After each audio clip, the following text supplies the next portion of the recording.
디모데전서 6장 11절에서 21절 말씀입니다. 11절 오 하나님의 사람아 너는 이것들을 멀리하여라. 의와 경건과 믿음과 사랑과 인내와 온유를 추구하여라. 신약 성경에서 하나님의 사람이란 표현은 독특한 표현입니다.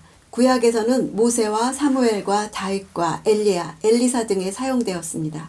이 표현을 쓴 것은 디모데의 영적 지위의 영예로움을 드러내면서 거짓 교사들과 대조하려는 것입니다. 거짓 교사들과 질적으로 다른 하나님의 사람이 추구해야 할 거룩한 일들을 부각시킵니다. 12절 믿음의 선한 싸움을 싸워라. 영원한 영생을 붙들어라. 내가 이것을 위해 부르심을 받았고 또 많은 증인들 앞에서 선한 고백을 했다. 여기서 싸우다 라는 단어는 전쟁 용어이기도 하고 운동 용어이기도 합니다. 둘 다 불굴의 노력을 필요로 한다는 점에서 일치합니다. 대적들의 싸움이 변론과 언쟁으로 보이지만 이 싸움은 믿음의 싸움이고 생명을 걸 가치가 있는 것입니다. 영생이란 예수께서 시작하신 새로운 시대의 삶을 뜻합니다. 13절 나는 만물의 생명을 주시는 하나님 앞과 본디오 빌라도에게 선한 고백으로 증언하신 그리스도 예수 앞에서 내게 명령한다. 바울은 디모데에게 호소하는 것으로 그치지 않습니다. 그는 호소한 바를 강한 논증으로 보강하는데 그것은 하나님의 임재와 그리스도의 재림입니다. 예수께서는 빌라도 앞에서 자신의 말과 행함으로 그가 곧 하나님이시며 유대인의 왕이라는 사실을 담대하게 증거하셨습니다. 디모데 역시 수많은 그리스도인들이 로마의 핍박으로 고난당할 당시에 회심해서 세례를 받음으로써 공중 앞에서 당당히 선한 증거를 나타냈습니다. 15절 때가 되면 하나님께서 예수 그리스도의 나타나심을 보이실 것이다. 하나님은 복되시고 홀로 하나이신 주권자이시며 만왕의 왕이시오 만주의 주이시다. 하나님이 가장 적합한 때에 각 사건을 이루실 것을 신뢰할 수 있는 것은 하나님이 어떤 분인지를 알기 때문에 가능한 일입니다. 바울은 바로 이것을 펼쳐 보이는 것입니다. 하나님은 인간의 간섭과 조작을 완전히 초월해 계시는 분이십니다. 17절 너는 이 세상의 부유한 사람들에게 명령해서 교만하지 말고 덧없는 재물에 소망을 두지 말며 오직 우리에게 모든 것을 풍성히 주어 누리게 하시는 하나님께 소망을 두게 하여라. 앞서 부하려는 자들은 수단과 방법을 가리지 않고 부정적인 방식으로 부를 축적해서 부자가 되기 위해 노력하는 자들이고 이 절은 이미 부를 소유한 자들에 대한 것입니다. 부자들이 자신들이 지닌 재물로 인해서 스스로를 대단한 존재로 마음을 높이는 것을 경고하고 있습니다. 덧없다는 것은 불확실성을 말합니다.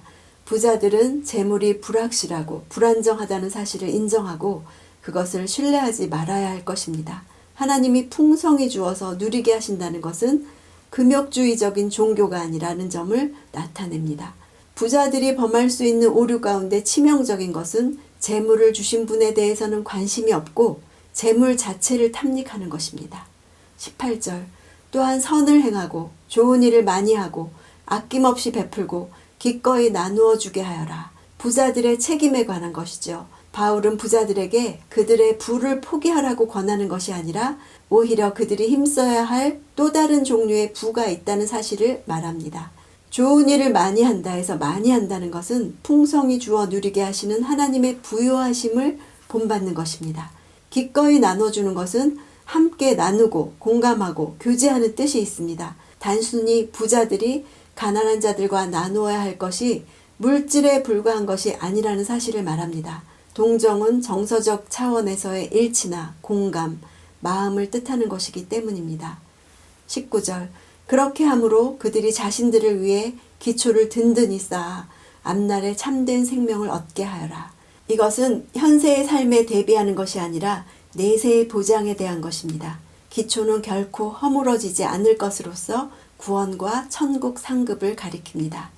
20절 디모데야 내게 부탁한 것을 지키고 거짓된 지식에서 나오는 속된 말과 논쟁들을 피하여라.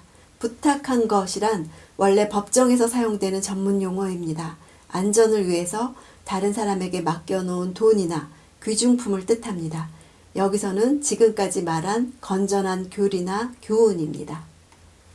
미지근하고 안일한 우리 삶의 자극제는 하나님의 임재와 그리스도의 재림입니다. 하나님의 임재의식 가운데 산다면 우리는 삶의 모습이 달라질 것입니다. 그리스도께서 다시 오시고 우리가 하나님 앞에 서야 한다는 것을 기억한다면 삶의 기준이 달라질 것입니다. 때가 되면 하나님께서 예수 그리스도의 나타나심을 보이실 것이다. 하나님은 복되시고 홀로 하나이신 주권자이시며 만왕의 왕이시오 만주의 주이시다. 이 위대하신 하나님, 무적이요 불멸이요 가까이 갈 수 없고 보이지 않는 하나님께 존귀와 영원한 능력을 돌릴지어다. 디모데 전서를 마치면서 바울의 송영이 우리의 찬양이 되기를 원합니다.